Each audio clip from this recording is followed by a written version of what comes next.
সেমাই ছাড়া কি ঈদ উদযাপন করা সম্ভব? ঈদ মানেই হচ্ছে সেমাই, আর সেটা যদি হয় ঘরে বানানো তাহলে তো আর কথাই নেই। আসসালামু আলাইকুম, আমি জান্নাতুল রুমি। আজকে আমি আপনাদের সাথে শেয়ার করতে আসছি নতুন একটা রেসিপি। এইভাবে যদি আপনি সেমাই একবার বাসায় বানান, আপনি সবার প্রশংসা করাবেন এবং বারবার সবাই আপনাকে জোর করবে এইভাবেই যেন আপনি সবসময় লাচ্চা সেমাইটা রান্না করেন।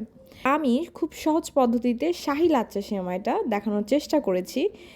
প্রথমে আমি এখানে একটা বাটিতে বা একটা প্লেটে এখানে কিচমিচ নিয়ে নিছি, কিছুটা কাজু বাদাম, কাঠবাদাম, চীনা বাদাম আর পোস্ত বাদাম নিয়ে নিছি, আর সেই সাথে আমি এখানে খেজুর নিয়ে নিচ্ছি শুকনো।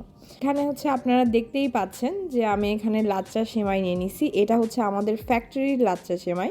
তো আমাদের যে ফ্যাক্টরিতে বানানো লাচ্চা সেমাই যেটা হয়, এটা একদম খুবই উন্নত মানের ময়দা দিয়ে বানানো হয়, আর এই ময়দার মেলটাও কিন্তু হচ্ছে আমাদের আছে। এটা দেখা যায় কি এখানে আপনি অনেক মশলা